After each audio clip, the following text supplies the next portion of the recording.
What's up? This is your man DJ Sam coming to you live. We're in the lab. Check this out. Right now, today, I'm actually in Indianapolis, Indiana. I'm here with my Woman to Woman Ministry. Shout out to y'all providing race support for the Indianapolis 500, which is truly a joy for me. But right now, you see I got this red, white, and blue bandana on. Being a former veteran myself right now, I want to take the time out because we're in my man Zoe's cave, where we're coming from remote. We're in my man Zoe's cave, who's got the Spartan helmet. That's the Spartan helmet right there. And just want to take the time out to pay memories, love, and homage to the brothers and sisters in arms who have really made the ultimate sacrifice and given their life for us. And that's why we have Memorial Day. It's for those that died doing what they chose to do. It's an all-volunteer military. You do it because you choose to. But today, I'm also here, and I'm really excited because the guest on In the Lab for the rest of the month of June, this will be running, is none other than a very, very well-known person to me. She's an authoress, she's an evangelist, and she also happens to be my youngest sister. Ladies and gentlemen, welcome to the stage, authoress Rachel Sanders. Hey, sis. Hey. This is my baby sister, y'all. The number one, last in the line. Y'all always hear me talking about my sixters.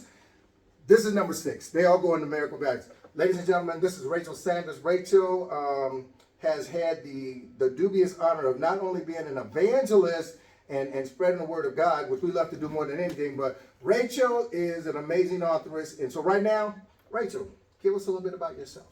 Okay, as he said, I'm an evangelist. I am also a prophet and called into the ministry. That's my first love. I am the baby of the family. The 7 of us is awesome. I am an author. I'm a novelist. I have 3 books out here right now. But he said a little bit about myself. I got a lot of organizations I'm part of. I'm a founder of Woman to Woman Ministry, which specializes in dealing with homeless women and men, as well as domestically abused women. And those are the people that we're here to help you provide support for the Indianapolis 500. I'm going to be in Gasoline Alley. And that's awesome. I'm going to be in Gasoline Alley. I'm going to be up Pit Road. So to have him come and support us, because we're not sponsored by anyone. Everything that we do comes out of our pocket and out of the love of our hearts. I'm also a member of NAMI, which is the National Alliance for Mental Illness. I'm also me too. No. I'm also the chaplain for the National Coalition of the 100 Black Women. I'm also a member of the Association of Psychological Assessments. So I have a lot of organizations I'm part of because it's my love. But my main love, one of these things, is writing books and just doing what God has called me to do. Okay, so I said she's an authoress, and then that's because she's an author that's a female. You know, I have to say, I don't care what nobody else says. She's an authoress, a prophetess, a Racheless. You know what I'm saying? But check this out.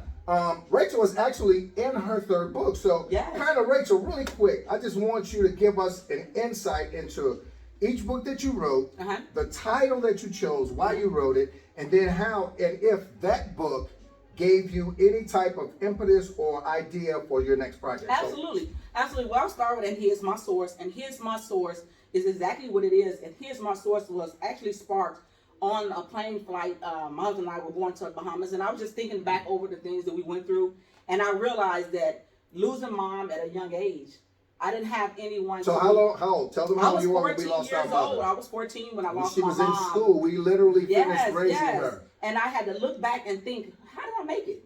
How did I make it thus far? And I realized God was my source. And in this book, you'll get a little insight with biblical scriptures to show that God was my source through it all.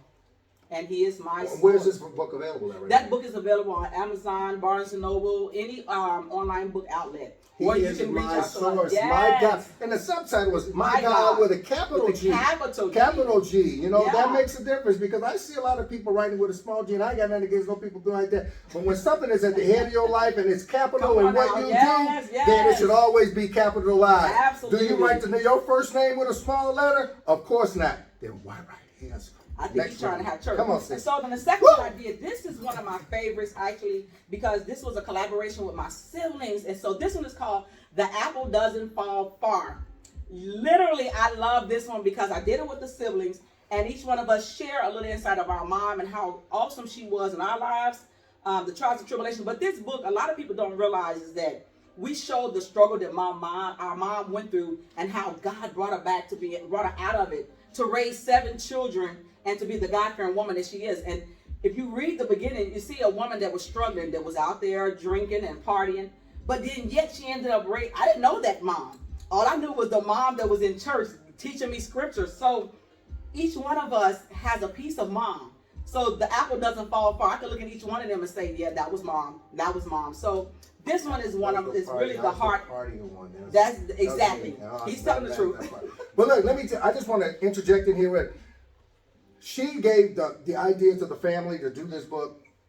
And it's always good to have an idea. But when you've got 7 different people that are trying, that you want to get together to do it, who aren't in the same place. And when I say that, I mean not in the same place like physically where they're living at, but who aren't in the same place up here. That's right. Not only that, everybody doesn't have some of the things necessary to complete something like this than others. So we actually had one sister who two that hand wrote everything. Yes, she did. They hand wrote it. That's it. Yeah. So first of all, as a man, I'm gonna just say this for the brothers in the house: to be able to get 6 women to do something, period, at one time, all together that's a testimony to the strength of the Lord. To get the 6 women to do something with you. Well, I never had a problem with that. I grew up with 6 of them. That's never been a problem. But this was probably one of the proudest things that I am of her and all that she's done and the things that she continues to do in the name of the Lord. This is probably one of the proudest projects that she undertook and then got all of us to participate in that really came out great. So once again, apple doesn't fall far from the tree. If you have a large family or something, you may want to buy this book, not only just to read and see what we had, but it may give you the idea to put some of what you went through, some of what your family went through. You know, you may get an idea to say, I want to do something like that with my family, because believe it or not, the stories that used to be told to us by grandparents and great-grandparents and things of that nature aren't being passed down like they used to in round table settings and at dinner tables and so on and so forth. But believe it or not, our children can get an idea, our great-grandchildren can get an idea of who their grandmother, their great-grandmother and so on was, because we chronicled it. So that's awesome. Yes. Okay, now the next one, Rachel. And now this was my creative side. This is the Cedar on Dorchester. I wrote this one one day. I was sitting at home and I was just thinking about my mom. Where does Dorchester come from? Well, that sounds familiar. I was thinking about my mom, and I was thinking of Dorchester and some of the things that we did on Dorchester. It was just fun. We grew up on Dorchester. We grew up on Dorchester. Everybody that knows Dorchester, come on now. Don't make me name the Stevens, the Blisses, the Johnsons, the Joneses, the Crawfords. Don't make me start naming y'all. Yes, don't make me start the Wright family. Mr. Size. Don't make me name Harry Scott, Michael Scott. So the Cedar on Dorchester it's not a tell-all. So I want to make sure everybody knows it's not a tell-all. It's not telling anything. It's just a fun book. It is a fictional book. It's a fictional book, but it does include some of the things that anybody that grew up on 76, 75, 74, Dorchester, Dan, you'll understand. Exactly. And so my mom used to tell me when I was little that I always wrote. They'll tell you, when I get mad at them, I would write letters, stick it under their doors. I always wrote. So my mom used to always say, you need to tap into your creative side. I said she passed when I was 14. I never decided to do, I wanted to stick with religion, something Christian or something that was personal. But then I said, you know what? I'm going to tap into my creative side. I put it down, but then my husband said, I think you always have these thoughts. Why don't you just go ahead and write a book? So with mom's idea and my husband coming behind that to say, I think you should start writing, I decided to do Deceit on Dorchester. And this book, I actually, even though it's on Dorchester, this book is attributed to my husband because of the fact that he was pushing me. He had his hand in my back the whole time saying, hey. Hold on a second. Hey, brother, come stick your head in. I got to get this husband because he is truly a part of everything that she does. Lonzo Sanders, ladies and gentlemen, Lonzo Sanders Senior. That's my number, my day one. Exactly. Day one. So he put his hand in my back and kept saying, you need to do it, you need to do it. And actually, I want to share and talk about the cover. Now, the cover was so God-given because my husband and my brother both said this cover and neither one of them had talked to each other. I shared with them, the only two I had shared with about the cover And my husband said, you should do this. So then like 2 weeks later, I'm talking to my brother, and my brother says, you should do this. And it was the exact same thing. So I knew then I had to do, this was a confirmation, I had to do this cover. So the Deceit on Dorchester is fun, it's psychological thriller, it's fiction. So don't nobody get mad, it's just fiction. And so, and if you don't know fiction, it is not true, but it's a fun book. So I thought this was fun. But I do, within the 3 books, you will see other books of mine, other novels coming out, other psychological thrillers. But I do have one that will be coming out. Okay, this is see, you know, this is my sister because you can't shut her up. You shoot this Russ right on. You know how we talk. This is a true Abraham. I didn't even get the chance to get my next question. She read my mind. We've been together a long time. Yeah. What's next? I'm having so much fun with these. Y'all got to get it. This is a really special edition of In the Lab because we're doing it remote and we're doing it with my baby sister. So I actually have 2 new books that's coming out. One is actually called Coffee, and Coffee is another novel that I'm doing myself. And so I'm not going to give you a little information. I'll give you a little information, but it's about a young lady who was a dressmaker and a designer, and that's enough. That's all you know. Okay, but the other book is actually it's a Christian book. It's actually called Shattered. It's a grief book, and it's with 8 different women who are chaplains. They're apostles. These are doctors, and we're talking about grief and how grief affects different individuals in different ways. So that's a collaboration, and that'll be coming out very soon. So just stay tuned. These are just 3 books. Just know that I'm not done. There's more to come. She's finishing the show up and everything. But look, check this out. On the real, you've got to realize that these are authors, and you know, like the musicians that I have on the show, people of that nature. These are creative minds, creative geniuses that are coming out of places that you live at.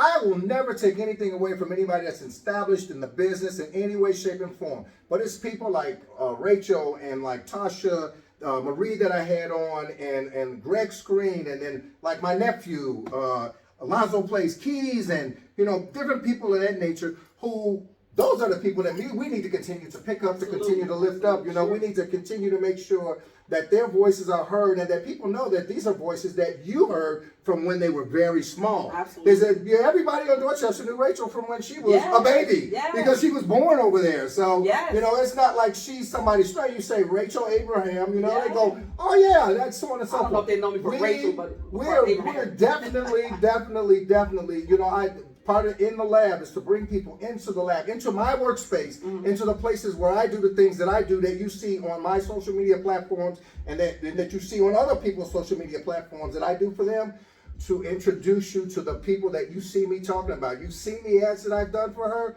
These books, these ads, and these things are all to let people know about this amazing authoress.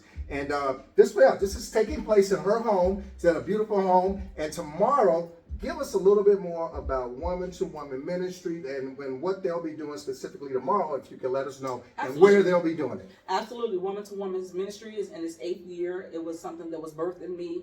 You hear a lot about women ministries in church, and they're under the umbrella of the church, so they only can do so much. But God has said to me, reach out to women from different denominations, different backgrounds, and I wanted to bring something where women can just be themselves and want to do outreach. So as I said before, Woman to Woman is outreach that deals with domestically abused women. It deals with homeless women. We've actually, every year we adopt a family and we just buy whatever they need for Christmas. We've actually partnered with different organizations to take women that was homeless or in shelters. More so, there was one individual that was in a shelter, had just moved here, and she didn't have anything. So we furnished her home. We bought microwaves and helped her children and do just the thing. And all of that is done out of our pocket. But on tomorrow is one of our biggest fundraisers, and that's how we get a lot of our money. We partner with the Indiana Motor Speedway, which is IMS. And if you know anything about Indianapolis, you know that they have their big Indy 500. And so we'll be there tomorrow doing the guest experience, and we're helping individuals come in and take them to their seats. And because we're doing that, Indianapolis Motor Speedway will give us money, and for each person they give us like $120 a person that we bring, on top of $1,000 for going over a certain amount of people. So that's a big fundraiser for us. It's a lot of work to stand out there and deal with people, but it's a blessing. Excellent. Now let me ask you this, Rachel, being originally from the Chicago area, I know that because I've been up here, and you all probably followed me when I traveled up here for our very first book signing, and then you've had a second book signing. Yes, I had. And a third book signing. She's had 3 book signings in Indianapolis. So all you Chicago-based area people and you people in the south suburbs of Chicago, yeah, you should be feeling kind of jealous right now because she's from Chicago. I'm on my way. She has, so when can we expect? Can you give us like a time frame when we can expect to see you in Chicago with your books and an ability to see you and purchase a book and get it signed in person? Okay, actually, I'm on the books to be in October, and I'm trying to knock that back, and I'm expected to be in a bookstore, but I don't want to do October, so I'm looking to do something in the end of June or July. I got to speak with my managers, which is my husband and my daughter. So we're trying to find a good venue, but I would like to do a black bookstore. And there are several that have said they can get me in, but they're not looking to October because their schedules. But just know, stay tuned. I'm coming to Chicago. Okay, so if you happen to know a venue or a bookstore or a place in Chicago that just may not be that tied up, or maybe looking to have somebody of her caliber come in to do a book signing to help not only bring people in, but to be a place where she can go and as a resident of Chicago, a former resident of Chicago, a person who was born and bred there, then DM me or DM her. So, ladies and gentlemen, I want to say right now that I'm just super proud of my sister. I love her tremendously. We always have a bunch of fun. That's why, you know, what you see right here is the joy that we have in our family. And I want you all to just remember that anytime you have something on your mind that you think can be beneficial to someone else, don't be afraid to sit down, write it out, speak it out, or spell it out, because it's very, very important for you to share the things that God has given you. This is a gift that she has, and that she's sharing this gift. She's stirring it up because she can't not do it. I cannot. She can't not do it. So I just want to say to each and every one of you, you know what my motto is? God bless. Much success in Jesus' name. Love you, Rachel. Say oh, but wait a minute. I got one thing. We can't leave yet. How can they get in touch with you on social media? On social media, I am on Facebook, and it's a little weird, but it says Alonzo and Rachel Sanders. That's for social media. That's that guy who stuck his head in. Look at his name and her name too. And then I'm on Twitter as Rachel Sanders. I believe it's 526. And I'm also on Instagram, and that's Alonzo and Rachel Sanders as well. So if you find Alonzo and Rachel Sanders, you will find us. Or if you're looking for woman to woman, you can find woman to woman on Facebook as well. But you will find me. If you can't find me, he will find me. Okay, let's check this out. So we're going to try this again. Because Rachel been running this show, you know what I'm saying? I'm a guest in her house, and now I'm a guest on her show. So let me ask you some questions. But wait, I love you all. I appreciate you all. God bless. Much success in Jesus' name. Peace.